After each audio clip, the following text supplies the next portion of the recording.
Salutare, acum și bine am regăsit la un nou episod din Minecraft. Astăzi am pregătit ceva Astăzi am pregătit ceva puțin mai special. Asta constă într-un mod. Cam ce face acest mod? Ei bine, generează fucking zăpadă. Și mă întreb lamele unde-s. Dacă vreți să folosiți voi acest mod, să știți că este doar pentru Minecraft 1.11, deci dacă jucați pe o versiune mai veche, cum ar fi 1.8, pentru că știu că mulți joacă pe 1.8, pentru că e chiar o versiune destul de bună. Bine, nu o să meargă chestia asta. Deci, hai să nu mai lungim și să trecem la treabă. Deci, give aqua Minecraft două puncte command block parcă.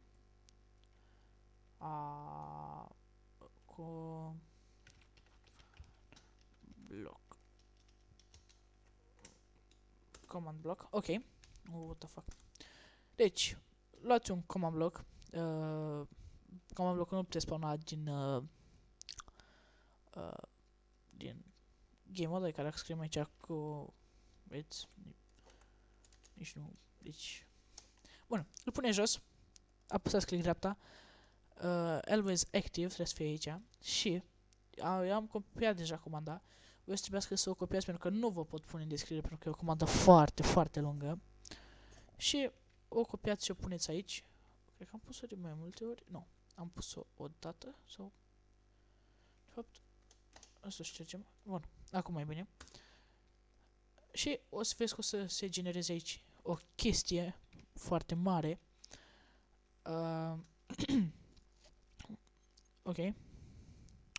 Veți scrie și aici Minecraft Winter Generator în Minecraft 1.11 și nu mai contează și versiune X. Bun, deci item ce ne trebuie. Deci, hai să începem. 4 pistoane. Piston. Fapt. Oh shit. Fuck. De fapt 4. Ce mai spunea? Ice. 8, nu? Ok. Și water. Deci le dropați pe toate, adică eu am câtărle Q. În același loc le dropați și o să vă dea Snow Generator. Îl luați și am să dau eu pe Peaceful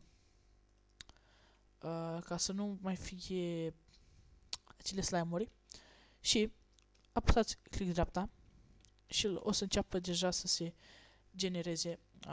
Stați că cred că e prea aproape. Dar de fapt moment ce în aer, bun. O să genereze ceva la adică eu ați văzut la început aveam 300 și ceva de FPS-uri, acum mai am 50 și ceva. Deci, așa că aveți grijă.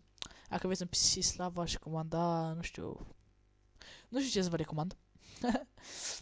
Bun, water bucket to craft in the... Ok, deci un piston și un snow block ca să facem la rotund, pentru că acesta este la pătrat, după cum se poate observa, și nu ne trebuie, dacă vreți, la rotund. Deci a spus un snow block și un piston. Bun.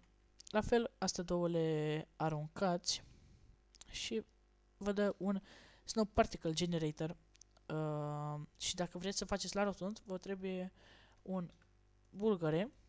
Aruncați acesta, deci primul care l-ați făcut, l-aruncați și bulgările, nu așa se făcea. Bucket.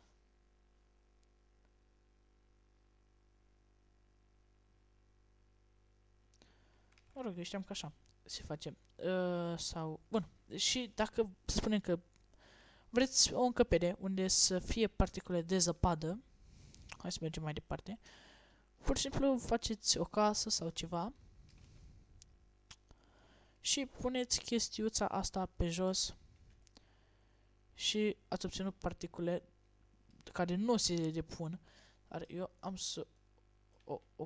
Nu o pot opri? Ba da. Pentru că face și mai mult lag și chiar nu vreau. Chestia asta, de exemplu, cred că o să fie gata în 10 minute sau să fie așa un loc foarte mare. Eu v-aș recomanda să faceți, dacă vreți chestia asta, să vă asigurați, în primul rând, că nu este iarbă pe jos, pentru că dacă este iarbă nu o să meargă. Să mă uit eu. Bucket crafting the snow generator, drop a piston of snow.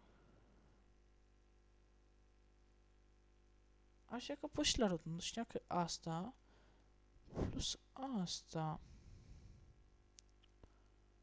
sau asta plus asta nu are legătură.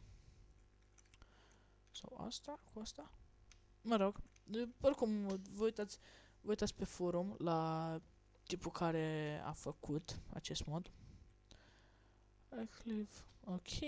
Și aici cine l-a făcut? The Red Engineer. Și o să avem nevoie acum de un anvil.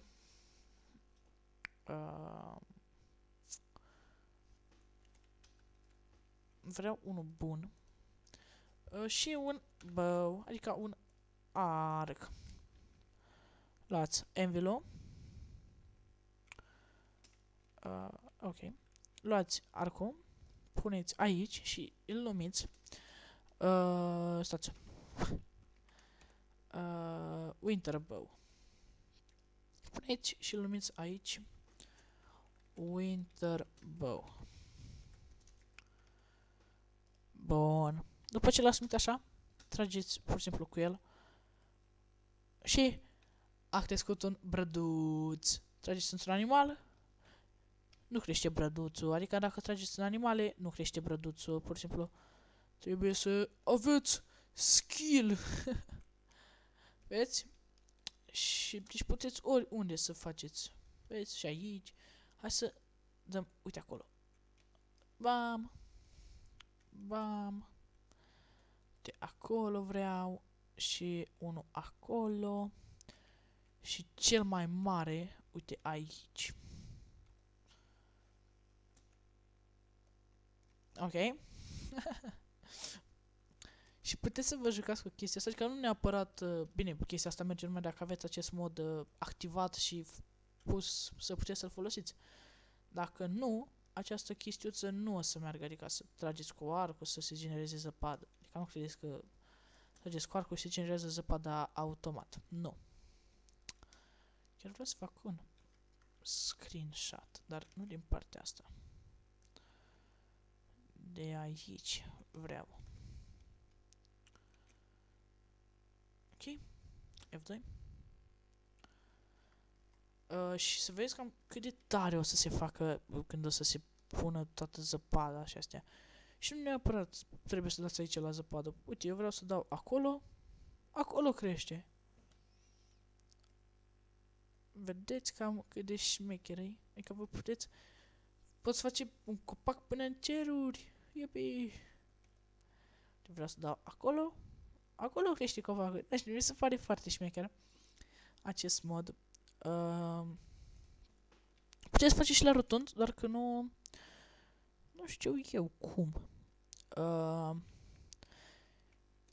A să mai prezint moduri, cred. Screenshot.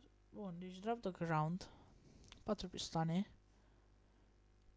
Sau era ice și cu... Deci, piston. 1, 2, 3, 4. Hai să aruncăm anvil-ul. După asta ice. 1, 2, 3, 4, 5, 6, 7, 8. Și ce mai spune? Bucket. Bucket. Water bucket. Deci, aruncăm asta, asta și cu asta. Snow generator. Acum trebuie ice. Și să arunc asta cu asta. Mă rog, oricum, dacă vă uitați pe pagina tipului care crea Mobdu, o să vedeți. Oricum nu știu ce să spun despre acest mod, adică e chiar foarte tare. Cum a crescut. Uap. Bă.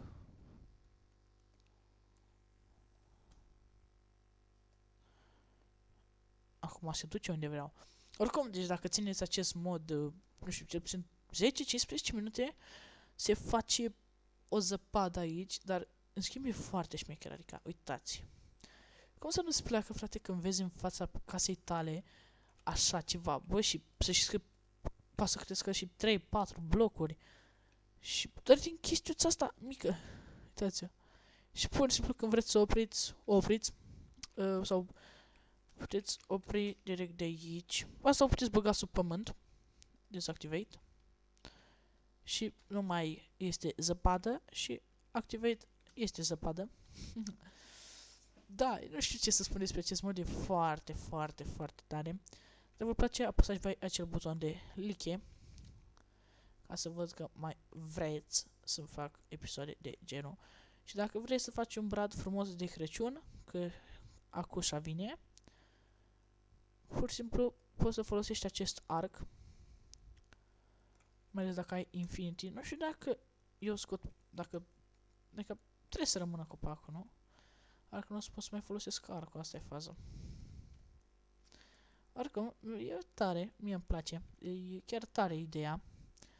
Și după asta o să vină un episod din Minecraft pe Oceanes. Bă, deci puteți să faceți, dă mai bradul, dar aici să mă opresc. Și aici vă puteți face o casă între acești copaci. Foarte, foarte, foarte tare.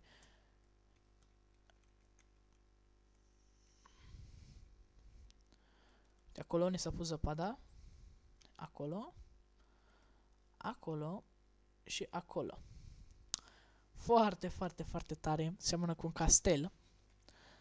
Că aici v-ați putea face o casă foarte, foarte, foarte, foarte, foarte, foarte, foarte mare, mare, mare, mare. Dar dacă v-a plăcut, apăsați voi acel buton like pentru acest episod. Eu am fost Aqua și v-am salutat. Pa, pa!